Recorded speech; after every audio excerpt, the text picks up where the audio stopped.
Good morning, everyone. It is now 10 a.m. on July 14th. My name is Madeline Archibong. I am the chair of the City Utilities Committee. I want to welcome everyone to this meeting, on this virtual meeting. I want to call the meeting to order, and I would like to ask for our analyst, Jared Evans, to do a roll call. Yes, good morning. Councilmember Boone. Present. Councilmember Hillis. Here. Councilmember Matzekite. Here. Councilmember Shepard. Present. Councilmember Shook. Aye. Councilmember Winslow. Present. All members are present. Thank you very much. I appreciate that. Our next order of business is the adoption of the agenda. I understand we do not have any walk-in papers or any adjustments to the agenda as printed. Is that correct, Mr. Evans? That is correct. All right. I will entertain a motion to adopt the agenda. So moved, Matzekite. Second, Hillis. Okay, thank you. There's no other discussion. We're ready to vote. This is an electronic vote.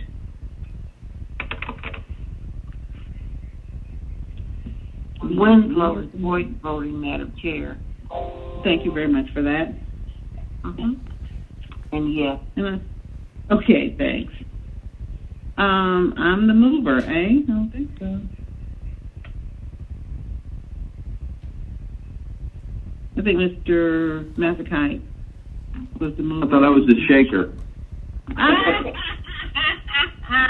I love that. For those of you who don't remember, Miss Adrian. Okay. Throwback Tuesday. So I am waiting on, then Ms. Winslow has already said affirmative, and then Mr. Shook Is feverishly trying to log in. I'm an aye. All right. So that is a unanimous adoption of the agenda. I'll entertain a motion for the approval of the minutes. Shook moves. Winslow second. Awesome. There's no discussion. We are ready to vote. And I understand Council President Moore has joined the call.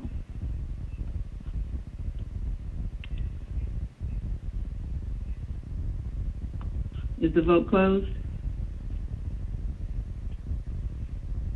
All right. It was unanimous, all seven approving the minutes. Next, we go to the section of our agenda for public comment. Understand we had 11 comments that were germane to city utilities, and the balance of those messages are going to be, as they were at the last meeting, placed on the website for all to listen to. They were not related to matters pertaining to city utilities, but of matters pertaining to the work of the city council.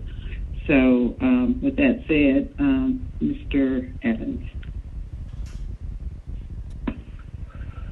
One moment. Did you read your opening statement, Mr. Evans? I have not done that yet. Okay, let's do that. Okay. This City Utilities Committee is being conducted remotely as advertised and as in accordance with OCGA 50-14-1. The meeting will be conducted in conformance with Robert's Rules of Order and the Rules of Council as authorized by City Code. The public may access the meeting by dialing 877-579-6743, conference ID 831-599-1256, which was noted on the Friday, July 10th, 2020 public meeting notice. The public may also view the meeting on Channel 26, the Council's homepage, at citycouncil.atlantaga.gov, the Council's YouTube channel, or the Council's Facebook and Twitter pages via @ATL Council. All presentations are available on the City Council City Utilities Committee presentation page.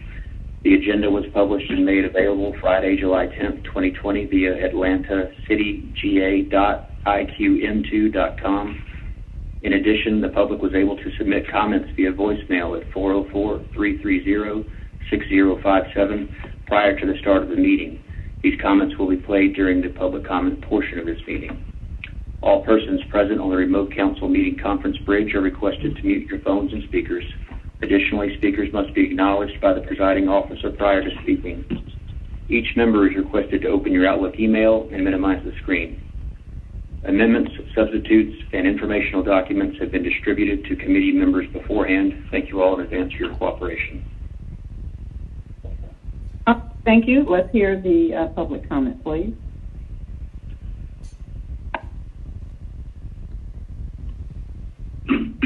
My name is David Turner Knapp. I live at 925 Hill Street Southeast in Peoplestown, and I'm calling about the flooding that happened on June 30th in this neighborhood. And this comment is for the Utilities Committee meeting on July 14th. My house, as it was flooding from a overflow that is behind my house, in between my house and the apartment, and as it was filling my house and my basement, I called the watershed emergency line and spoke with someone who told me that they could possibly send somebody out within 6 hours. I was given a reference number 117-646-8019, so that's 117-646-8019. My house continued to flood. No one was ever sent to my house to check on us, and so far I've not heard anything back from Watershed.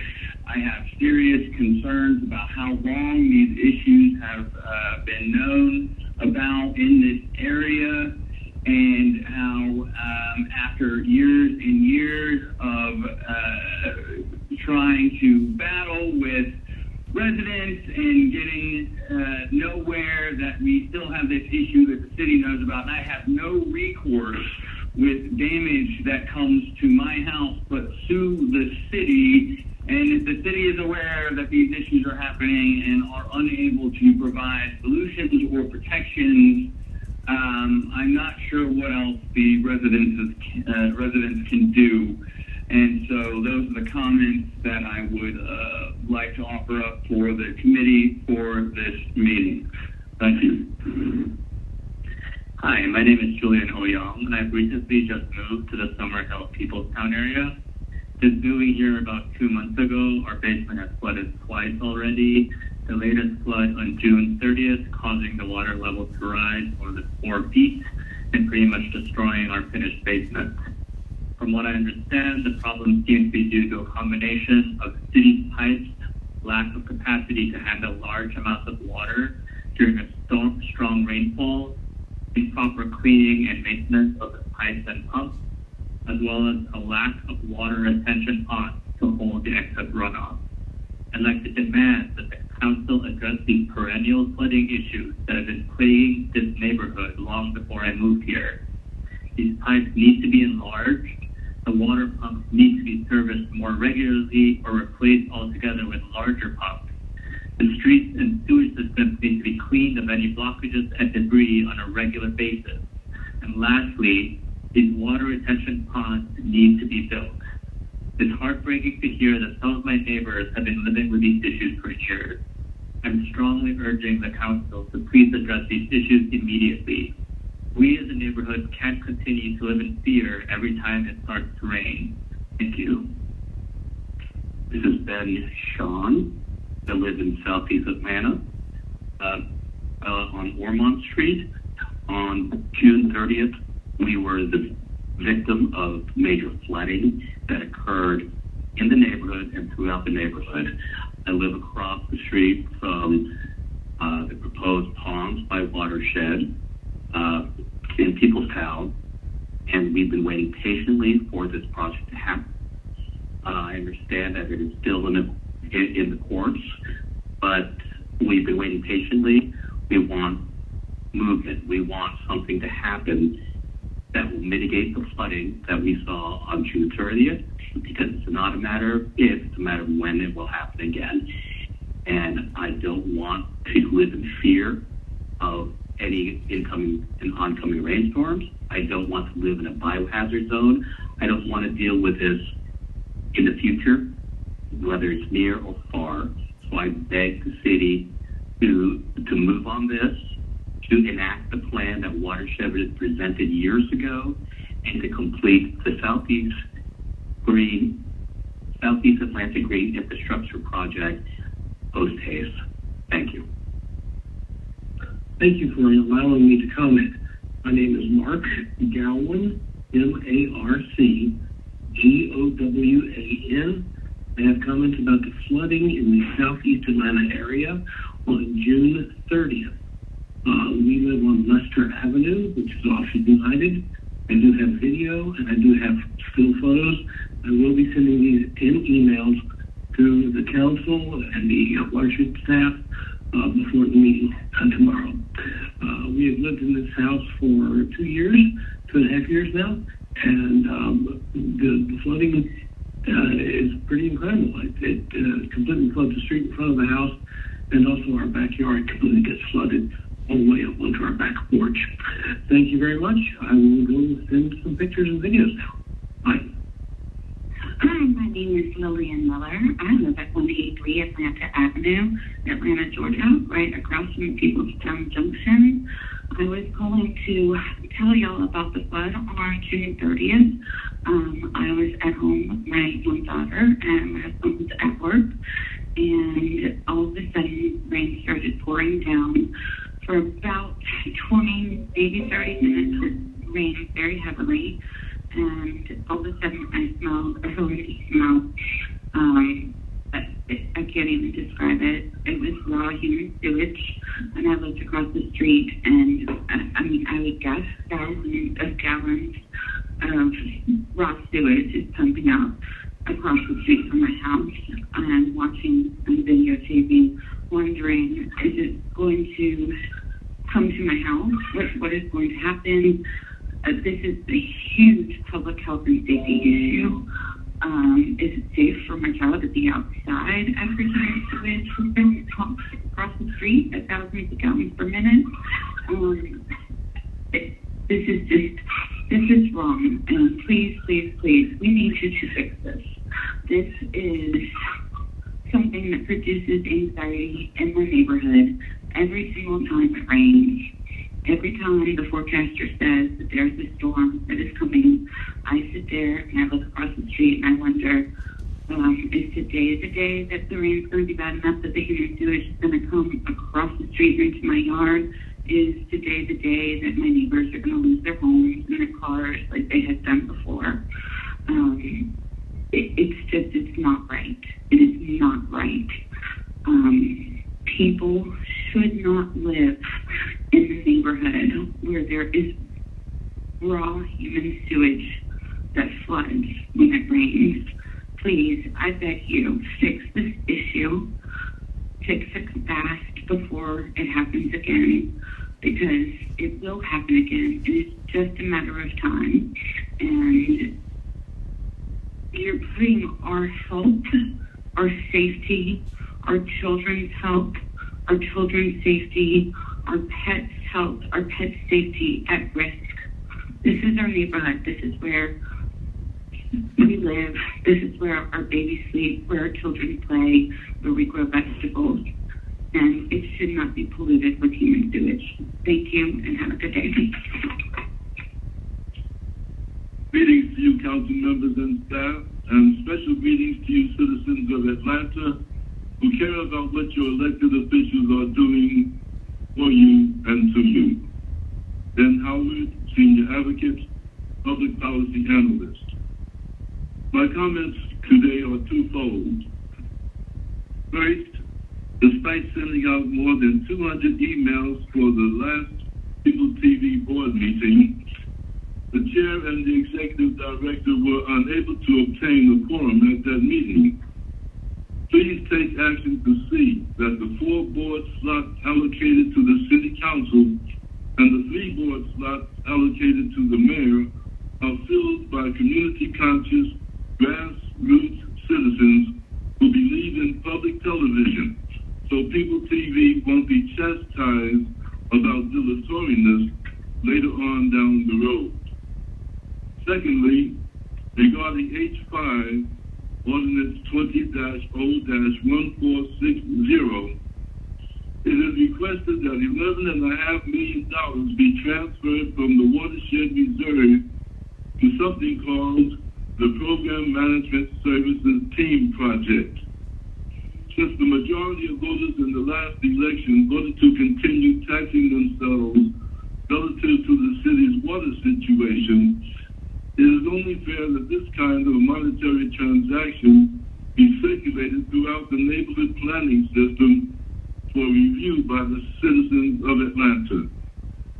Should you choose to circulate this ordinance through the NPU system, be aware that any attempt you make to make any modifications to the meager and tightly controlled NPUR agenda will be met with fierce resistance from the NPUR 9, Antonita Robinson, Wallace Clare, Ricardo Jacobs, Alvin White, Lynette L. Scott, Allison Hathaway, and the NPUR 9 cohorts. I thank you. I am that I am, an ancient, edit, committed, Moorish man, Brother Anthony Muhammad. I'm calling the utility to let you know that we have problems in Butler Road. We have problems with a house that is in a flood zone. We have information that was given in me 3 years ago in 2017 that work will be done in our area, service our area. Mr. Jackson, Commissioner of Public Works, Mr. Dozier, under the leadership of Mr. Green, all said that this work needs to be done. But I'm asking, why is it that I can continue to ask of the administration? Ask Ms. Moore. That's my representative Overstreet. But no resolution is given to these problems. What is it that we have to do? Majority citizens of this city should not have to be violated like this, and especially during the time of unification of all youth. Again, there's a problem with the service on Butler Road, the service with a house in a flood zone. What can be done? We have people that have piled up debris on Butler in 2596, and it's been there for weeks. Brother Anthony Muhammad, NPUP, Neighborhood Planning Unit, lead person on Tail Road. I was given this opportunity by Mr. C.T. Martin to represent. I've been representing ever since 2010 when you paved my street, paved my sidewalk, and put illuminated lights on the four-way stop sign. So now, with that being said, am I wrong? This teacher last body, am I wrong? This Overstreet, and surely this Moore, am I wrong to get information to allow someone to correct the problem? Layout, matriarch, hotel. Good morning. My name is Adrienne Coleman, and I'm calling. I have a couple of questions. First thing, I'd like to ask the Utilities Committee for a status in terms of the audit of the Comcast franchise fees. In December, the audit department said they hope to complete that in February. It's now July, and I'd like to get a status of where you are with the audit. Second question that I have, or comment that I have, is that the full council approved a contract with People TV, and it was contingent on finding out if People TV's board of directors had enough members to constitute a quorum. And while they responded, yes, they do have 9 members, I think it's important to note for the committee as well as for the community that People TV's board of directors has not had a quorum since September of 2019. That is now over 9 months that this committee has not had a quorum. I would respectfully ask the Utilities Committee to have People TV come in and give an update. I think that legislatively that boards and commissions are supposed to report annually to the Committee of Purview. So I would hope that the Utilities Committee would give consideration to People TV now that they have a new contract to bring them in and ask for an update on their operations. Thank you for your time. Hi, my name is McClendon Garrett. I live on Atlanta Avenue in Peoplestown in Atlanta, and I'm calling about the flooding that occurred on June 30th during a relatively brief but serious downpour. I live catty corner across the street from the empty lots that the city owns that have been now condemned due to sewage contamination. During that flooding period, 2 cars got stuck in front of my house, including the City of Atlanta police car, because the waters were so high on my street. The waters went down from the street through my driveway down into my backyard and completely filled up my backyard. So far up that it actually came into my house, and I had about 2 inches of water standing in my first floor of my house in my guest bedroom.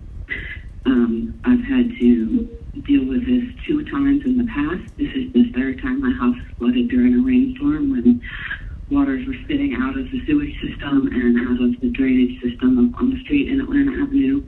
It's cost me over $30,000 of repair over the years, and every time it rains, a heavy rain, which Atlanta gets a fair amount of time, I sit up wondering whether I'm going to have to do it again.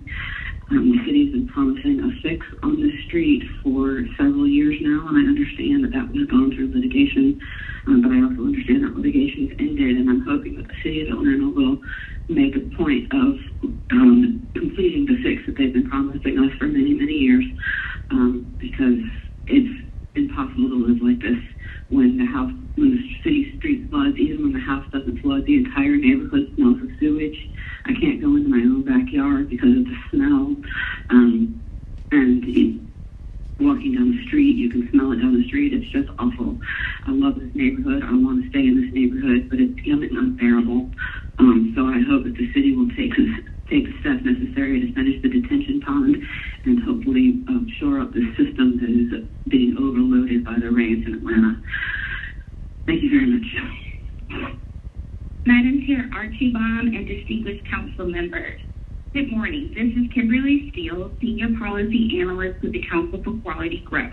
The Council for Quality Growth is a nonprofit association representing over 300 companies comprising architects, attorneys, contractors, developers, engineers, and financial executives with a vested interest in quality growth and development in the city of Atlanta. The Council for Quality Growth has appreciated the opportunity to engage with the Department of Watershed on the proposed revisions to the Post-Development Stormwater Management Ordinance. Several city staff members spoke to our members regarding the objectives of the new ordinance in June. We are delighted that Interim Commissioner Browning and her staff agreed to virtually meet with our members again to discuss our concerns regarding the proposed ordinance changes. The Council for Quality Growth commends the City of Atlanta for having a nation-leading stormwater management ordinance that serves to protect and maintain the integrity of water resources in the city.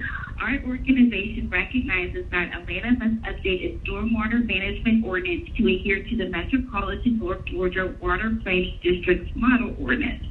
The department is currently proposing additional volume reduction and green surface infrastructure detention requirements which far exceed the Metro District and state law requirements. One of our greatest concerns is that the proposed volume reduction runoff and infiltration practice requirements will significantly inhibit developers' ability to develop or redevelop land in the city cost effectively. The proposed revisions are written so that they would force engineers and developers to utilize surface infiltration methods instead of underground infiltration systems primarily. Surface infiltration methods significantly reduce the ability of a developer to maximize the use of the property. Developers will be forced to decrease the supply of units on the property, resulting in a higher per unit price residential development. Consequently, this will stifle the city's goals of increasing its affordable housing stock. The city is considering making significant changes to the tree protection ordinance, impact fee structure, and its post-development stormwater management ordinance. All three of these ordinances will have a compounding impact on Atlanta's housing prices. Making significant regulatory changes to all three of these ordinances will dramatically increase construction costs, making it financially infeasible to build affordable housing developments and consequently decrease housing supply. If the city wants to accomplish the goals outlined in the One Atlanta Housing Affordability Plan, must be written in a way to not prohibit the construction of new attainable housing for Atlanta's working class. We look forward to continuing conversations with the Department of Water, city officials, and elected officials to incorporate and revise stormwater management ordinance that does not infringe on quality development within the city of Atlanta. Thank you. This is Austin Ramsdell, currently living at 965 Hill Street, Atlanta, Georgia, on 6/30/2020.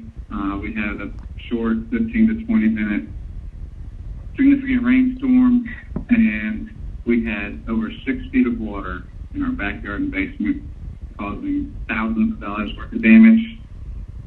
Everything it appeared was coming out of the city storm system. I haven't heard anything about what the issue is, what can be fixed. There's just no way that this is something that can be lived with long term. I mean, our house was uninhabitable for almost 2 weeks, and we have tons of repair work still to do. This affects several of my neighbors as well. I just don't understand how this can happen. Looking for some kind of report and official response to this, other than just cleaning out the storm drain. It appears clear to me that the storm system cannot handle the water loads. And I've done some digging and seen that this has been historically a bad area, and I just don't understand the path moving forward, how to resolve it. Looking for some guidance from the city. Thank you.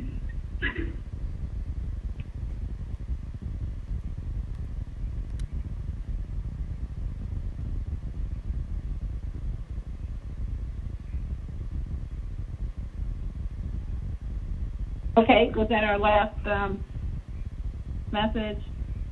Public comment? I believe that it was. All right, before we move, we don't have any presentations. I'll just say that in section F. But before we move on to the next section of the agenda, I want to, for our analysts and for the public and for the staff, we had concerns relative to the flooding in Peoplestown. I'm aware of the litigation, but I do want to know from the department where we are with mitigation and addressing the concerns that were raised. The public comment went from demanding to urging to pleading and outright bet. And so I would like to know from the department what they are able to share in live litigation.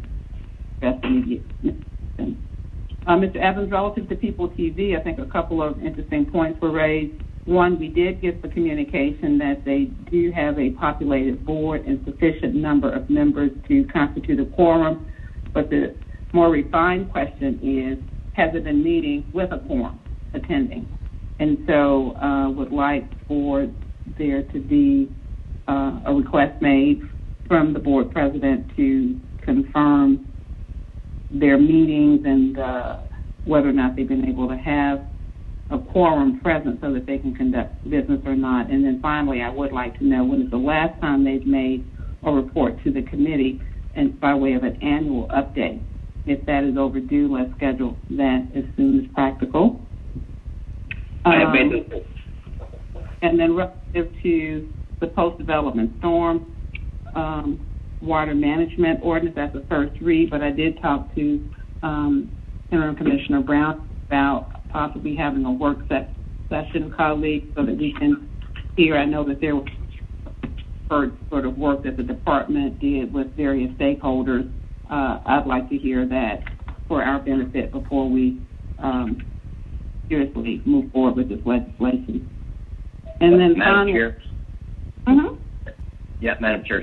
Sorry, shook with a request on the subject you just mentioned. I think it will be helpful for us in advance to have a red line copy. They've, done what so often happens to us. We just get the the file of the existing language is stricken in its entirety to be replaced by, and, it makes it a lot harder for us to do our due diligence.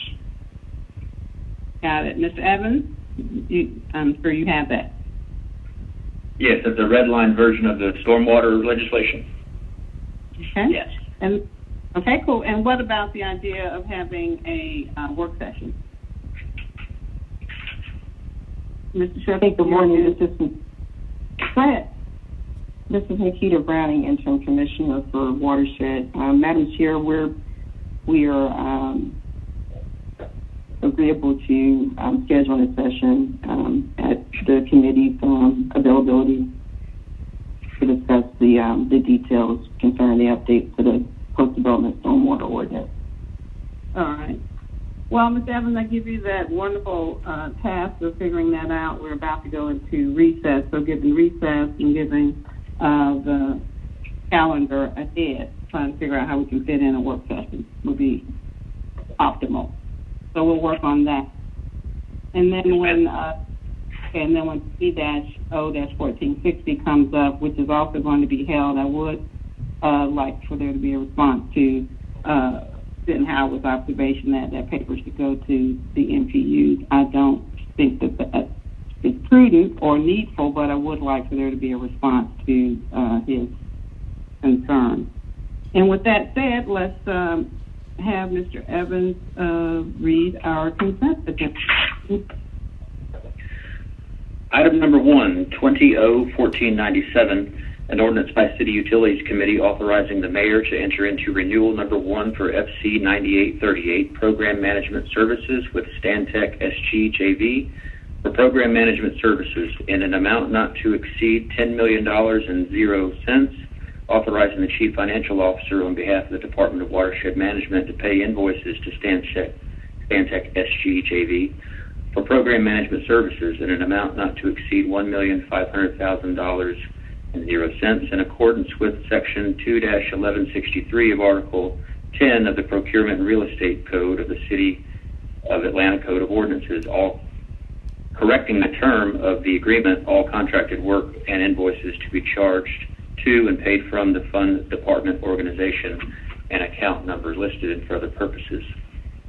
Item number 2, 20-01498, an ordinance by City Utilities Committee to amend the Atlanta City Code, Part 2, General Ordinances, Chapter 74, Environment, Article 10, Post-Development Stormwater Management, to implement new regulatory requirements to improve and clarify processes, to update references, definitions, and make other drafting amendments, and for other purposes. Item number 3, 20-01499, an ordinance by City Utilities Committee authorizing the Chief Financial Officer to amend the FY 2021 Water and Wastewater Renewal and Extension Fund budget in the amount of $15 million to transfer funds from the Watershed Reserve for appropriations and add funds to the Capital Improvement Architectural and Engineering Services project and for other purposes. Item number 4, 20-1500, an ordinance by City Utilities Committee authorizing the Chief Financial Officer to pay outstanding invoices to Newton Simon Advertising, Inc., for media education on behalf of the Department of Watershed Management and in accordance with Section 2-1163 of Article 10, Procurement and Real Estate Code of the City of Atlanta Code of Ordinances in an amount not to exceed $12,585.56, all invoices to be charged to and paid from the fund department organization and account numbers listed and for other purposes. That concludes. All right, thank you. Yeah, go ahead. That was the final consent agenda item. All right, thank you. Hold on 1 second. I have a text from Council President. Yes, I am planning to ask about that, Council President. All right, so regular agenda. I do want to say that the first reads, having been sounded, are in fact accepted by the committee. There's no further action required. Now we move to regular agenda, Section H, ordinance for second reading. Mr. Evans. Item number 5, 20-01460, An ordinance by City Utilities Committee authorizing the Chief Financial Officer to amend the FY 2021 Water and Wastewater Renewal and Extension budget in the amount of $11,500,000.00 to transfer funds from the Watershed Reserve for appropriations and add funds to the Program Management Services Team Project and for other purposes. All right, so the recommendation from the department is to hold, especially since the companion legislation was a first read that was just sounded. So I will make that motion to hold. Shook seconds. Yes, sir. Thank you very much. If there are no questions, we're ready to vote. Okay. The vote is open.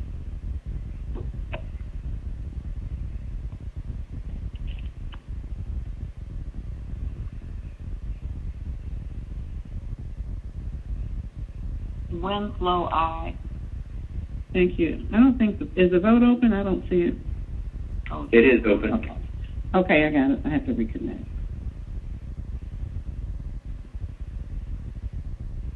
And then let me know when it closes.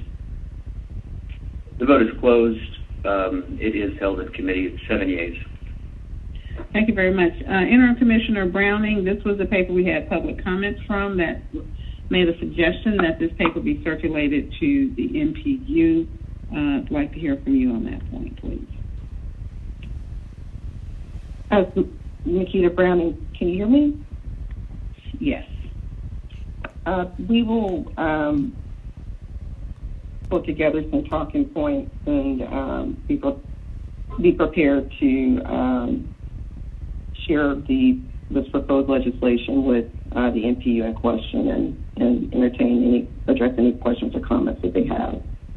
Is this a routine paper where you are moving money for the business of the department, and this is something that allows for you to execute your work plan? Regarding the Program Management Services Team contract, manager, yes.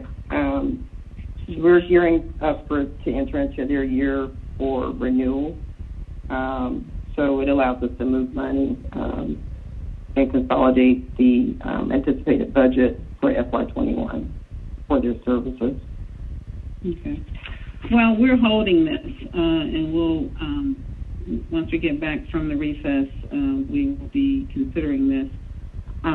Personally, I'm not persuaded that this is an MPU-related action that would involve their vote. But I think we should have this information as much as you can in terms of details that will be provided in terms of expenditures, that we can put that up on our website as real time as we can. I think that would be what I would recommend. I don't know if any colleagues have any different opinion. Absolutely, we can provide that, as well as the nature of their scope of work and what they how they supported the Department of Watershed Management over the past several years. Okay, I think that's appropriate. Thank you very much. You're welcome. So I think we'll move on to the next item. That item has been held. Mr. Evans, next. Item number 6, 20-01461, an ordinance by City Utilities Committee authorizing the mayor to enter into amendment number 4 with Rockdale Pipeline, Inc., Integral Municipal Services Corporation, JV, for FC 8412B, annual contract for sanitary sewer repairs on behalf of the Department of Watershed Management in an amount not to exceed $5,000,000. To extend the term of the agreement on a month-to-month basis for a period not to exceed 6 months, effective July 29, 2020, through January 28, 2021, in accordance with Section 2-1163 of Article 10 Procurement Real Estate Code and of the City of Atlanta Code of Ordinance. All contracted work shall be charged to and paid from the fund department organization and account numbers listed and for other purposes.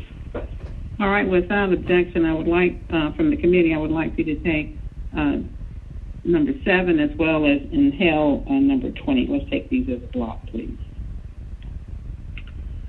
Item number 7, 20-01462, an ordinance by City Utilities Committee authorizing the mayor to enter into amendment number 3 with Ruby Collins, LLC, for FC 8412A, annual contract for sanitary sewer repairs on behalf of the Department of Watershed Management in an amount not to exceed $8 million to extend the term of the agreement on a month-to-month basis for a period not to exceed 6 months, effective July 29, 2020 through January 28, 2021, in accordance with Section 2-1163 of Article 10 Procurement and Real Estate Code of the City of Atlanta Code of Ordinances. All contracted work shall be charged to and paid from the Fund Department organization and account number listed herein and for other purposes. And item number 2020-01433, an ordinance by City Utilities Committee authorizing the Chief Financial Officer to amend FY 2021 Water and Wastewater Renewal and Extension Fund budget in the amount of $13 million to transfer funds from the Watershed Reserve for appropriations and add funds to the Sanitary Sewer Repairs Project and for other purposes. All right, thank you. Interim Commissioner Browning. Thank you. Good morning. Good morning. The purpose of this legislation is to seek approval and enter into Amendment Number 3 for FC 8412A and Amendment Number 4 for FC 8412B to extend the terms of both annual sewer contracts by a period of 6 months, and to continue to provide on-call sewer repairs, rehab, construction services to support addressing emergency and priority sewer repairs, as well as support our Office of Linear Infrastructure and Operations as needed. The department has prepared a new solicitation that is with DOP and is currently pending advertisement. Approval of this extension will serve as a bridge until the new contracts are in place. All right, and as we discussed yesterday, I wanted to talk about this extraordinary effort or request for us to go in accordance with Section 2-1163 to effectively be in violation of the procurement code, but we are authorizing that action. What caused this extraordinary relief to be requested? So we've been working to try to get a new solicitation in place and have been tracking progress with the current active contract. And, from a timing-wise, we just weren't able to get the trigger package into procurement arms to move forward with it. But we're at a point where we've got the solicitation package with them. We're working with them diligently to try to get the new solicitation out as quickly as possible. We're actually shooting for August, September timeframe. We feel pretty confidently that we can get a new contract in place and no longer have to seek any more extensions relating to this contract. Well, I don't know how the other colleagues feel, but I think this is the last one. So you have the assurance that from procurement at this point to move this forward as expeditiously as possible, whatever the bottlenecks were before they've been addressed. Absolutely. We've been working very closely with DOP to ensure that we get a new contract in place. Great. Well, thank you very much for that. I don't see any speakers from colleagues or with questions, so I will entertain a motion related to all three papers. Shook seconds. Oh, who made the motion? Motion. And if I would I would second, but okay, I'll second it. I'll second it. Great, very Mr. Shook. Okay. All right, so Mr. Shook has made a motion to approve, and Ms. Winslow seconds for all three papers. There's no unreadiness. Let's please vote. The vote is open.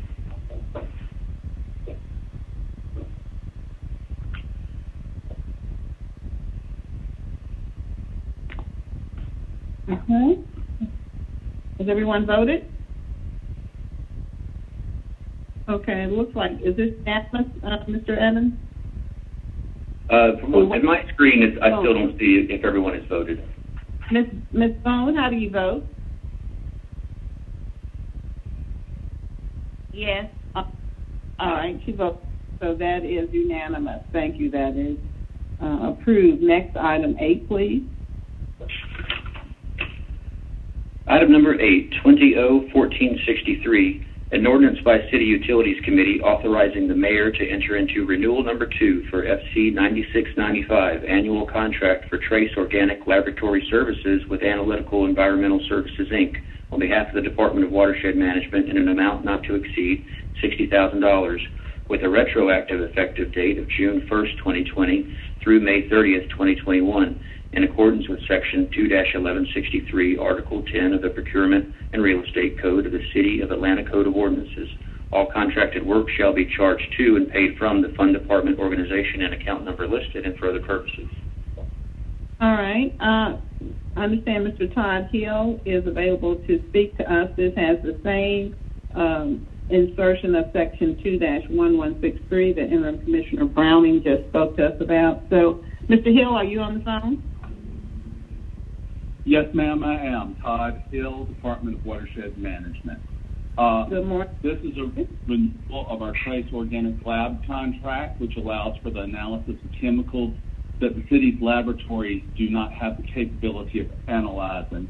There are times when chemical analysis was required to meet compliance regulations, but it's not cost effective to have the ability in-house or certified, so a certified outside laboratory is needed. We have done this contract for the past 15 years, and it's funded at approximately $60,000 a year. And this allows us to work more cost effectively than doing it in-house. And you have the same issues with procurement that Interim Commission discussed? Yes. Okay. And you have solved those as well. Is that a fair statement? Yes. Okay. Very good. Questions, colleagues? I do note that we should probably amend all of these. There's in our packet, there's amendment language that should be added to 6, 7, and 8. So procedurally, do we have to reconsider all of them, or can I make an amendment now to all 3 of them? I think I know the answer. Let's deal with number 8, and I'm going to offer an amendment. Mr. Evans, can you read the amendment? Yes, the amendment to the legislation inserts the title of the section and subsection referenced in the caption and throughout the paper. The inserted language would read, as it currently reads, it's in accordance with Section 2-1163. With the inserted language, in all instances within the paper, it would read, in accordance with Section 2-1163, solicitations or awards in violation of law, subsection C, remedies after the award. I make a motion to so amend this paper. Shook seconds. Thank you. There's no unreadiness. We're ready to vote on that amendment. The vote is open. Ms. Boone, how do you vote? Oh, I don't think you voted. Ms. Winslow, how do you vote? Yes. Thank you very much. Okay, that 6 yeas, 0 nays, and no abstentions. So the paper as amended is before us. Entertain a motion. Shook moves approval. Second, Hillis. All right, it's been moved and seconded. If there's no further discussion, let's please open the vote. The vote is open. Okay. Ms. Winslow, how do you vote? Yes. Very good. I think that, okay, that paper is unanimously approved. Thank you very much. So now I make a motion to reconsider ordinance 20-0-1461 and 20-0-4062 for the purpose of adding the same amendment. Shook seconds. Thank you. So if there's no discussion, let's vote on that. Motion to reopen.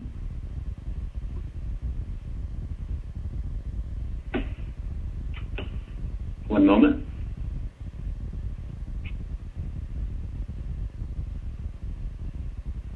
Vote is open. Thank you very much, sir. Ms. Winslow, how do you vote? Aye. Thank you very much. All right, that vote is closed. That's unanimous. Those 2 papers are before us, and I'll same amendment that was just offered to item 8, which is to add the language from section 2-1163 and the caption throughout the paper. That is my motion. Shook seconds. Okay, thank you. There's no discussion. We're ready to vote.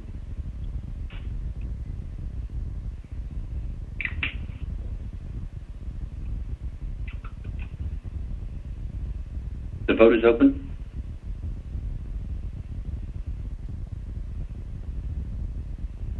Ms. Winslow, how do you vote? Aye. Aye. All right, very good. Thank you. All right, that is unanimous. Those papers are now amended. I'll make a motion to adopt as amended. Shook Second, seconds. Hillis. All right, good second. All right. There's no one ready. Let's please vote on that.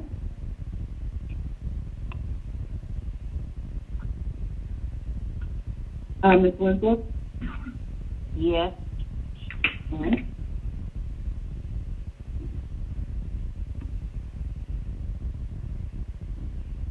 All right.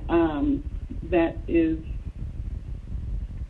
everyone has voted up here, so that is unanimous. Those two papers are approved as amended. Next, moving to resolutions, please, Mr. Evans.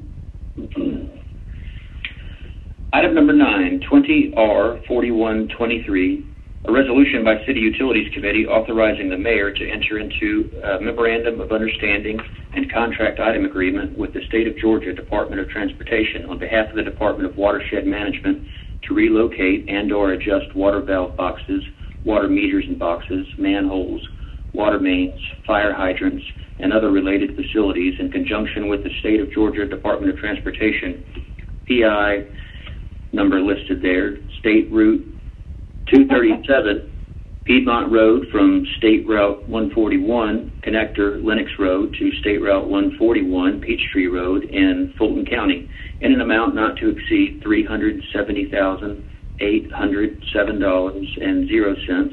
All contracted work will be charged to and paid from the Fund Department organization and account number listed and for other purposes. All right, without objection, let's take the next one as well. They're related.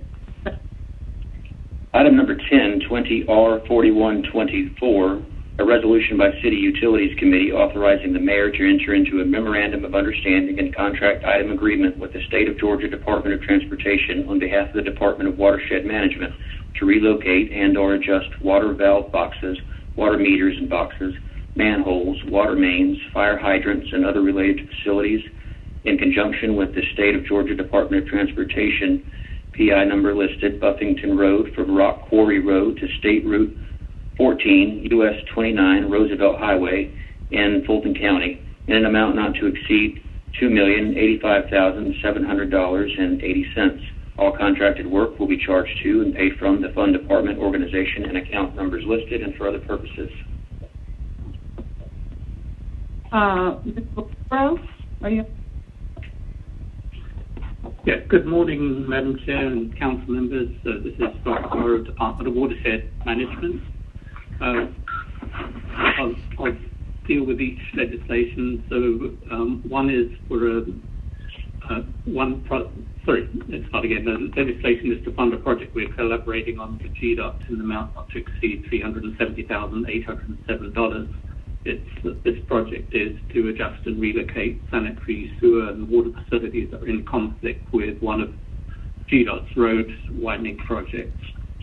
So the first of the two projects is located on Piedmont Road from Lennox Road to Peachtree Road. The watershed scope consists of installing, relocating, and adjusting about 60 feet of 6-inch water pipe, 90 feet of 8-inch water pipe, and 290 feet of 3/4-inch water service line. So the legislation package does include a map of the project location. Then item 10 is a bigger project, the amount of $2,085,700.80, and it's again a road widening project. It's located in southwest Atlanta from Rock Quarry Road to Roosevelt Highway. Watershed scope involves relocating and adjusting about 595 feet of 6-inch water pipe, over 3,000 feet of 8-inch water pipe, 90 feet of 10-inch water pipe and other appurtenances as well. So again, we've included in the legislative package a map of the project location. Thank you. All right, thank you. So the two, in the one that touches the second one, item number 10, all of this is within the city limits of Atlanta, or some of this the lines that service even though it's outside the city limits? No, it's within the city limits. Okay. And the differential in price is based upon the amount of feet and the amount of work necessary to perform project? Yes, correct. It's significantly more work in the case of the second project. Okay. I'll entertain a motion. Does anyone have questions for Mr. Bacaro?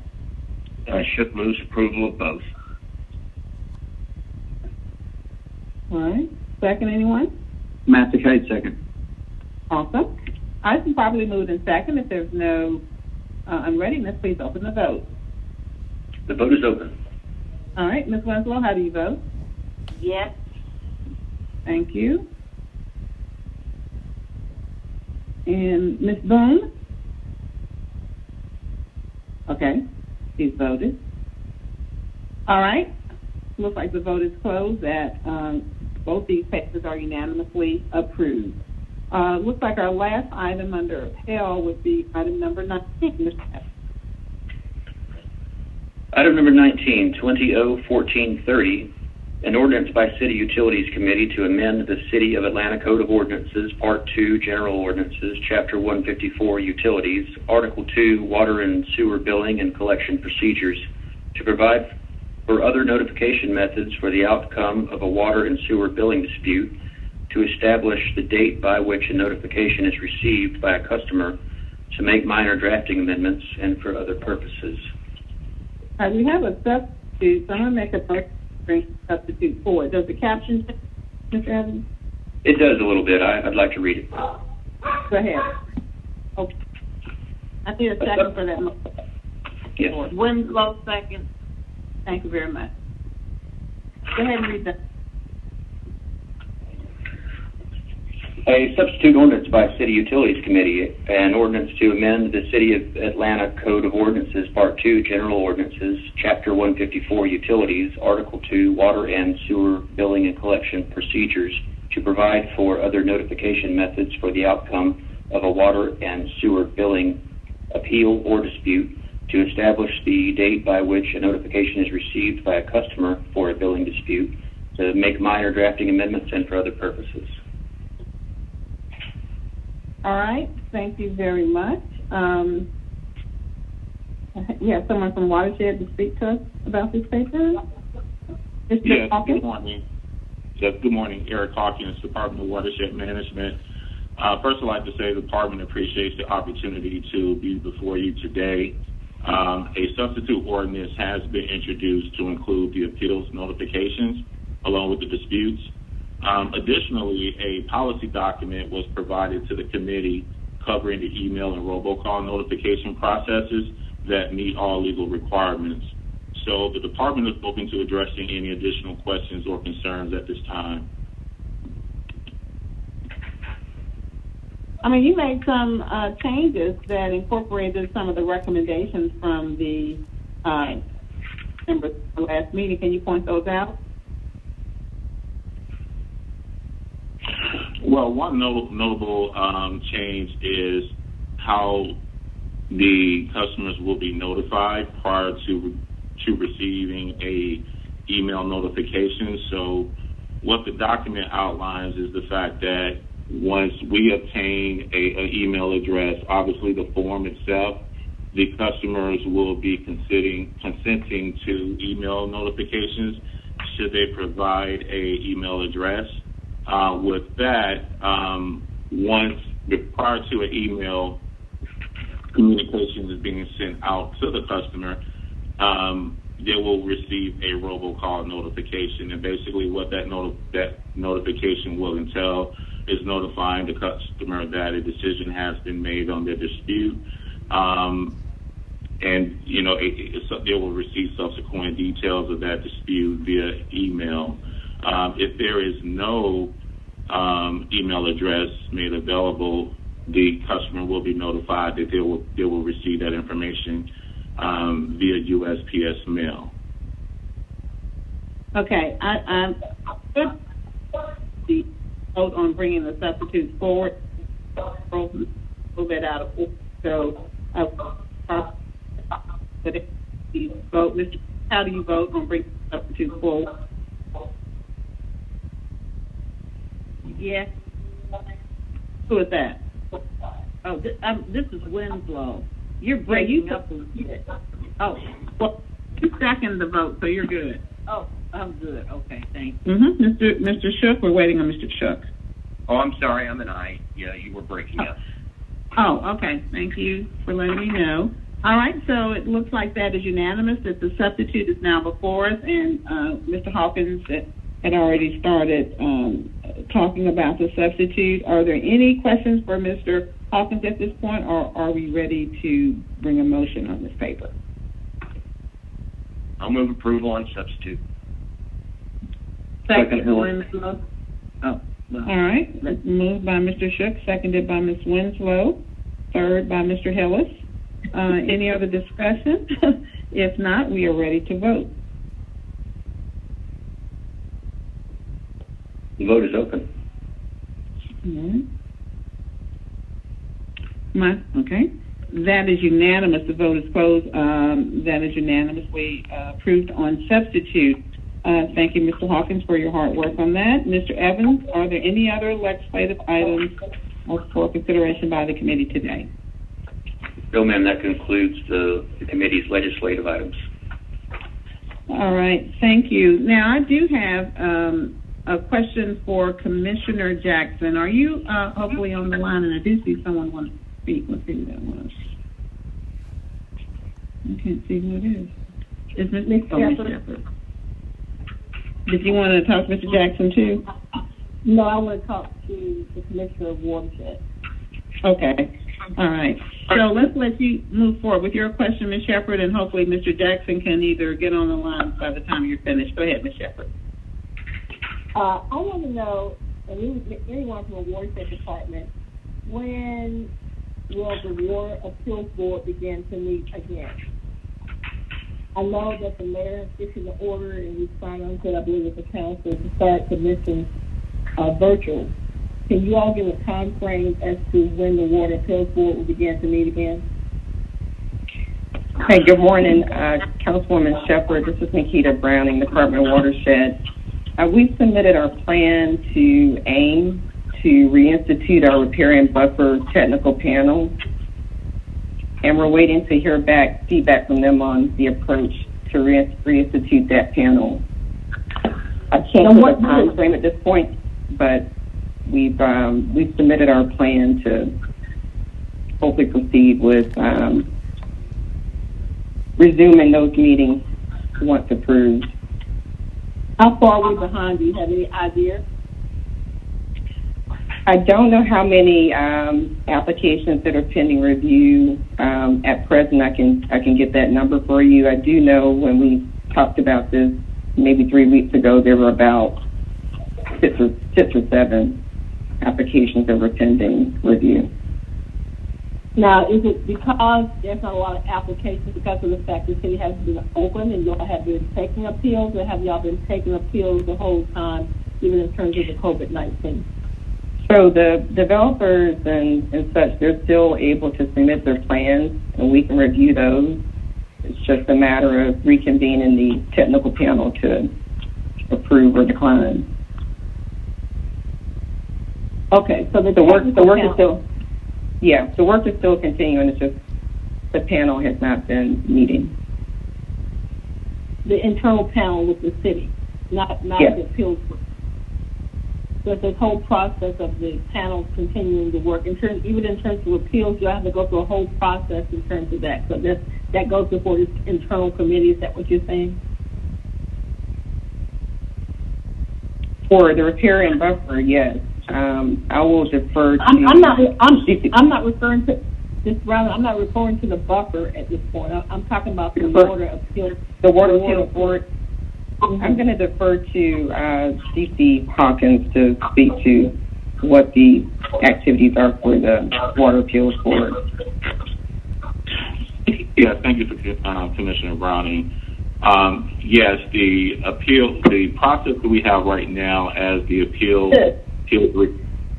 I'm sorry, can anybody hear me? Who's talking? I can hear you. I'm sorry, this is Eric Hawkins with the Department of Watershed. Go ahead. In place right now, through our intake process with the appeals, we are notifying the customers that the appeal hearings have been placed on hold, and they'll be contacted once the appeals process resumes. So customers are aware that the hearings have been postponed temporarily until we are able to properly reinstate, meeting the legal requirements and the technical requirements for the hearings. We have been working very aggressively to move this along, and as the Commissioner pointed out, we have submitted our requirements, and we're waiting to hear back from our AIM department to help us further into the process. There are just a number of requirements also, and if you would like to get further into detail on the legal requirements, I have to defer that to my colleague in the law department, Mr. Robert Moses.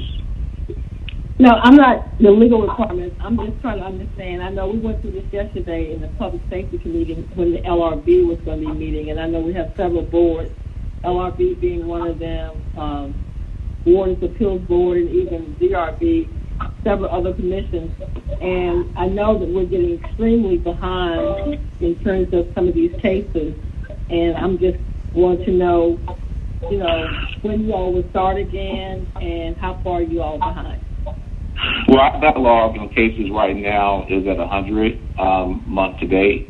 I don't think that's going to be that much of a challenge to get back on track. Historically, when we have hearings, we typically hear anywhere from 12 to 15 cases per day. We operated 3 days out of the week, so that I'm not particularly concerned with that backlog at the moment. We once we get back going, we'll be able to address that backlog pretty quickly. Okay, thank you. But you have no idea yet when you'll start. You have no idea. You're waiting on AIM. I can give an educated guess.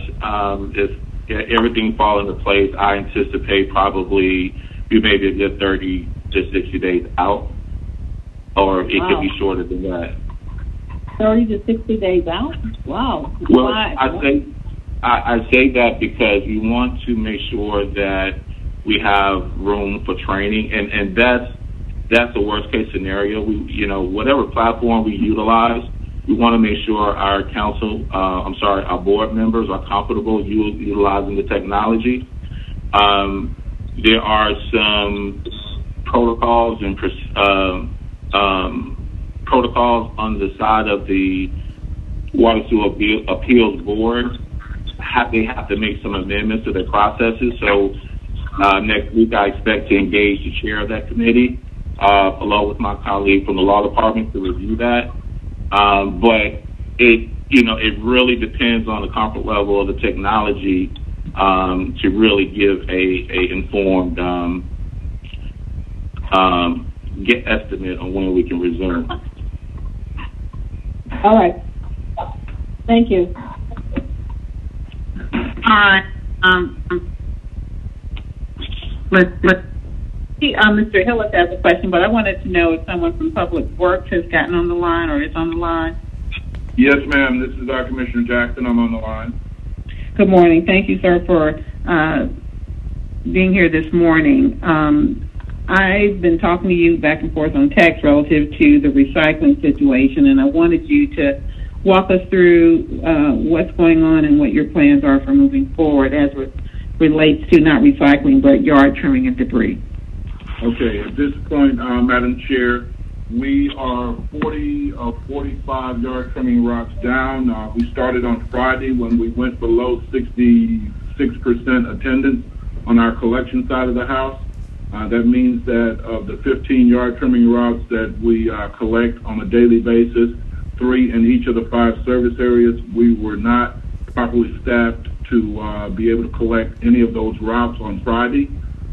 We had the same situation yesterday with only 1 route being able to be collected yesterday. So that left us a total of 39 routes that were not collected at that point, and 1 route was being collected. And this morning we found ourselves in a similar situation. So out of the 45 routes total from Friday until today, we were only able to collect or in the position to collect 5 of those routes. What we're doing right now is we are sending out messages to the residents and alerting them that we are not able to collect them and that we are being delayed due to the COVID impact. We have a total of 7 team members in various locations that have been impacted, and that has directly impacted our attendance rating, which is at 68% today. Anytime we fall below 70%, as you all are aware, our priorities are to collect garbage first, then recycling, and then yard trimming. And given that fact, yard trimming has suffered to this point, but we are working to try to come up with personnel from WorkSource as well as our PAT 3 program. We have a temporary delay with PAT 3 because of a workplace violence situation, so we do not have those 10 personnel available to us to actually collect at this point in time, but we're working through that to try to get them back on board. We just reconstituted our ability to affect our hiring blitz operation, where we actually bring on board personnel. We had a hiring blitz on yesterday. Out of the 12 candidates, 8 showed up and were tested. We will be selecting from that group so that we can bring them on board as quickly as possible. And we will be conducting another hiring blitz on this coming Friday and on Monday for crew laborers so that we can bring those personnel on board. We do have options. The administration, we're sending that information forward to the administration today to consider alternatives, but given the fact that we just dropped below our ability to collect all of the yard trimming routes, we wanted to wait until at least Wednesday to see whether or not our attendance is going to pick up, and as a result, we will be able to catch up. One measure that we intend to employ this week is to work on Saturday to see if we can't put the full force of the 45 crews that actually collect our garbage and recycling to work on the yard trimming to try to catch those up on Saturday. We may not get all of them on Saturday based on the numbers that we're seeing right now, but we will put a significant dent in them if we get full participation from our crews from garbage and recycling on this Saturday. All right, sounds like you're really thinking through a lot of options. What should constituents do with the brown bags? As you know, they tend to disintegrate relatively quickly. Yes, ma'am, we're aware of that and of the fact that we have had precipitation this past week. We feel fairly confident that if we get good weather between now and the end of the week, we will not have that level of disintegration by Saturday, and it will put us in a position to be able to go ahead and collect those. And I hope your crews have a shovel or something where if they notice that the bag has disintegrated, that they will scoop up whatever the remnant is. Is that too much? Yes, ma'am. So you're going to be doing that? We will make that a point. All right, what is PAT 3? PAT 3 is a corrections program where they have trustees or members or inmates who have gone through the process at corrections and have qualified to be able to work externally from the corrections facility. It gives them work experience and also gives them an opportunity to save some money so that when they do come out, they will not just come out with whatever's on their back. They will be in a position to actually move on with their lives. Okay, well, that's interesting and a good program to support. My last question for you, and I'm going to ask every commissioner from here on out. You said had a number of employees, 7 members impacted by COVID-19. Are you doing contact tracing, or is the city able to do contact tracing for employees who've been positive? Yes, ma'am. When our members test positive and we confirm that that is the case, or even when they express the symptoms and we go through the pandemic protocol, the first thing that we ask them to do is to contact their healthcare provider to seek guidance from them and to remain in contact with our human resources personnel. If they are just experiencing the symptoms, what likely happens is their healthcare provider tells them to quarantine and to get tested. During that period of their quarantine, their test results should come back. If they do come back to us and it is positive, at that point we contact the Pandemic Fusion Center at the executive office and input the information into SurveyMonkey, and the pandemic team takes it from there. So contact tracing would be families and all of that. I mean, do we have an extensive contact tracing set up or not? I don't know the answer to that, Madam Chair. That's something that we would have to ask of the Pandemic Fusion team. Okay. Ms. Evans, would you add that to the list of follow-up? Because I do think it's important to make sure that as a city we're doing the contact tracing. And I would think that the departments that report to city utilities are the most forward-facing of probably safety. But we do have workers that are like here more contact capability in the city as relates to COVID-19. I'll add that to it. Thank you so much. I don't know if Mr. Hillis had a question for you or not, Mr. Jackson, but Mr. Hillis, you are up. Thank you, Madam Chair. My questions were for Commissioner Jackson. First of all, thank you for your updates on the QR collection issues, and I know you and your team, especially the team that's out there in the field, ensuring all this is very important, this work in the midst of a pandemic. And as you stated, many of our employees have been affected by this. Would you also give us an update on one bulk collection? I know that is a month or so behind. And then second to that, this is just a follow-up on a conversation we had last year, but with as far as if it is getting done currently, and I believe it is, because I've received some more complaints about what we discussed last year, but street sweeping, and in regards to, given that in most of the city that only happens 3 times a year, getting that scheduled on non-trash days, so collecting things, not blocking the street and not letting the street get swept. So can you give me an update on those 2 things? I'd really appreciate it, Commissioner. Sure, Councilmember Hillis, and I'll take the last question first. Our street sweeping program is functioning. As you know, we did have 2 incidences where we had positive tests at our special operations facility, and we shut down. It occurred early on during the pandemic, and as we were in the process of refining our procedures as it pertains to positive tests, we took the precautionary measure of shutting down and allowing our team members to go home, 1, to ease their minds, but 2, to also ask them to get tested during these periods. But as a result of that, we also fell behind slightly in our street sweeping. The street sweeping operation is actually operating very well, in my opinion. We have not had any of those instances to date or in the recent past where we've not been able to complete our street sweeping cycles. Just one minor correction to your thought as you shared about street sweeping. We sweep every other month. When we sweep the northeast sector, we sweep the southwest sector, and then the following month we turn it around and we sweep the southwest sector and the northeast sector. So we're sweeping every quadrant throughout the city at least 6 times a year.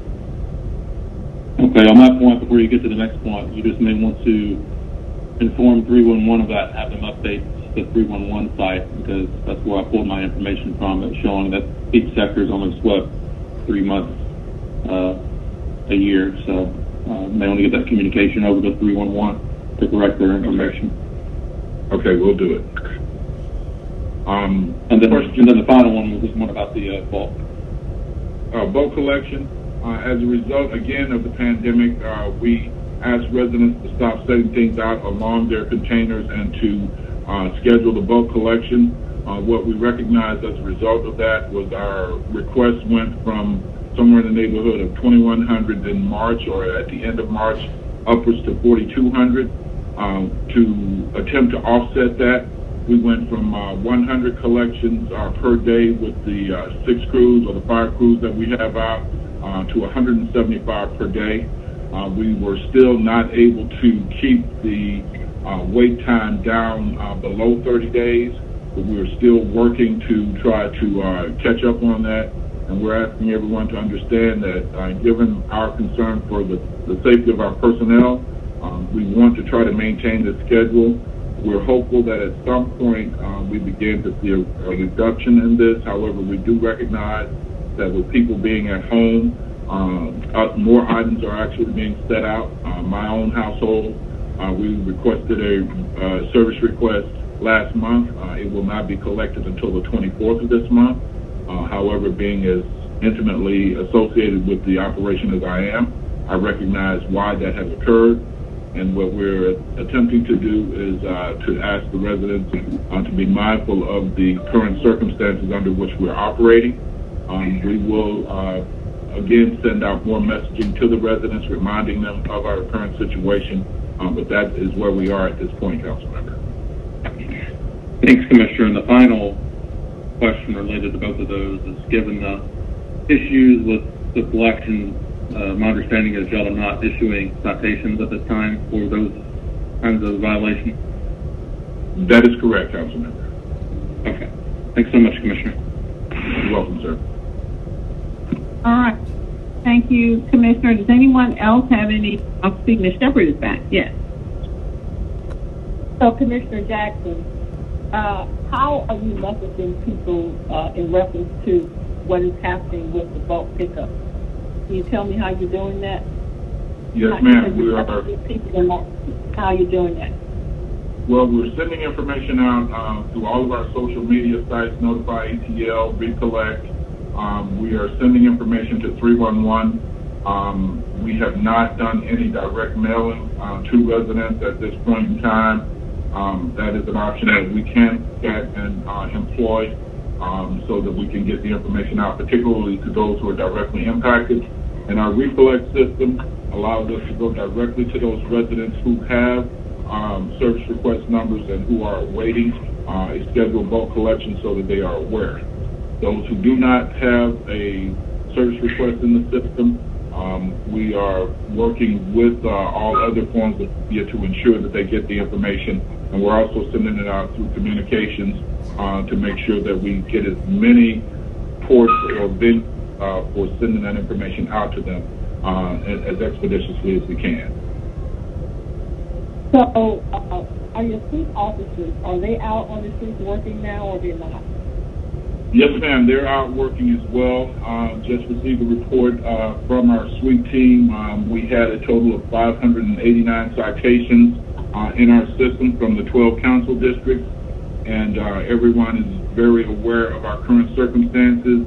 And in that regard, we are not issuing actual citations. We are issuing what we refer to as courtesy citations to make people aware of the situation, but no actual citations are being issued at this time. So if people are putting out votes and they're not scheduled, because I do see that in my district, that it's kind of gone back to what it was before. We actually never completely stopped. But I just want to know if police officers are actually running through the community and seeing that. And even if they're giving warnings, that's great. I mean, that's fine. But, you know, I just want to make sure they're working and they're out there doing that. I don't know if I need to send in information to you all or to check to see when I see addresses. I hate to have to go back and micromanage folks, but I just want to know that, you know, people, the food officers are out there working every day when I see some of these issues and concerns and notifying people. And it's not about giving them a citation, but just letting them know, because that's just another form of educating yourself if you have to schedule bulk pickup, regardless of the COVID-19 or not, but it has to be scheduled. I just want to emphasize. Yes, ma'am. Council members, you are correct. Our sweep teams are out, and they are actively engaging the residents when we see this.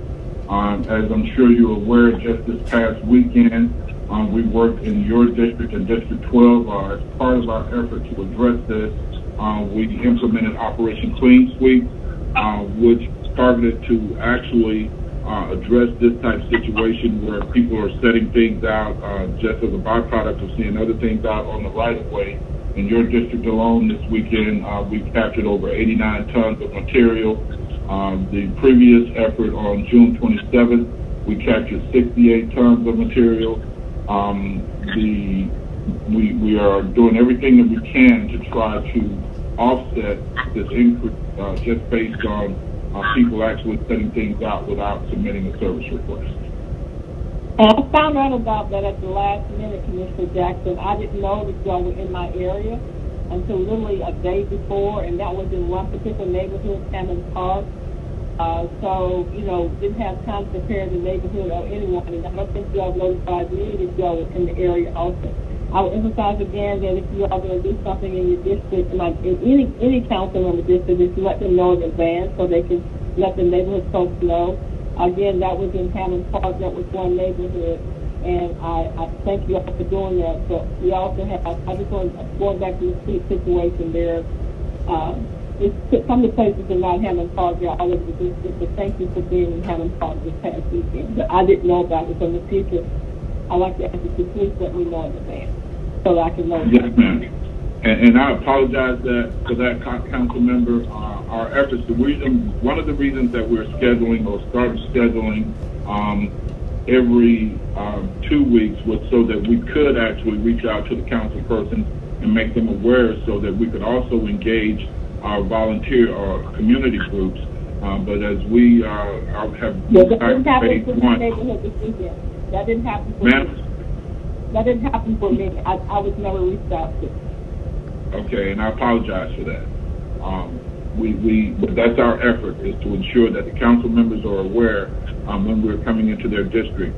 And further to your point about the fleet officers, the reason we hit Hammond Park was because it was identified as one of those high impact areas where there was a significant number or significant amount of brush out.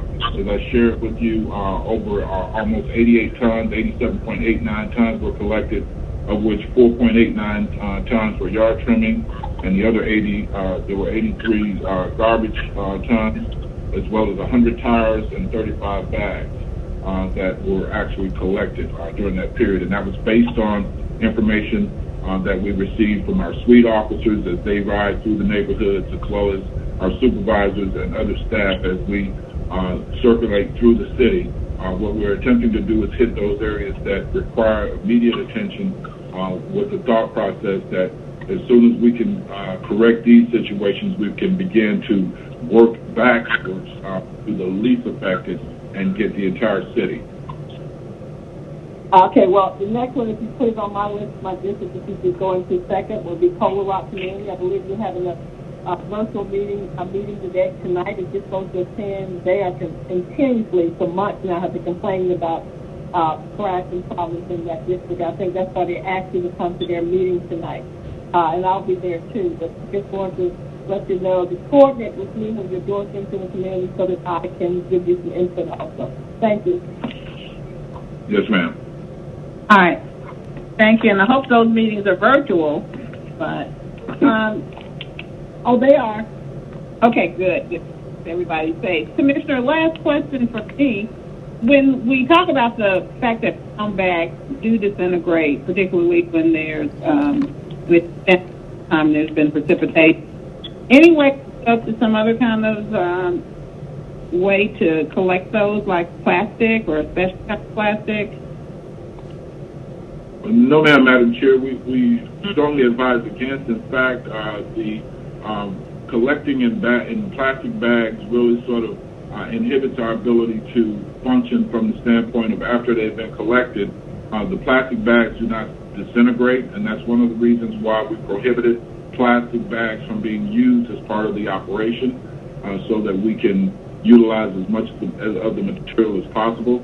And plastic bags also get into the machinery and actually cause the machine to malfunction. So we're not advising, nor would we advise that residents put this material out in plastic bags. Okay, just had to ask the question, and I do know they've made great strides in biodegradable products they look like plastic, but they're biodegradable. So, to make sure we didn't have any updates relative to other alternative emergency containers for our yard trimming. All right. Well, there is the option of actually utilizing a container, a actual container to put your yard waste in, and it can be disposed of from the container. Oh, no, that's good. So, no particular requirements with that? No, ma'am. Container that they'll simply empty it and take it back to the curb. Is that the way it would work? Yes, ma'am. That's the way it would work. Okay. All right. Great. Well, thank you very much for the big concern. I was at a community meeting and it came up, and it will continue to come up. So your community engagement campaign is going to be really, really critical. And so anything we can do, to Ms. Shepherd's point, as councilors to share in helping alert our community, we're all willing to do that. Well, thank you, ma'am, and we will definitely include that in our messaging. All right, great. Anything else for the good of the body? If not, we'll entertain to adjourn. So moved. Very good. Thank you, everyone. Great meeting, and have a great recess. Thank you very much. Thank you, Madam Chair. Thank you. Thank you. All right. This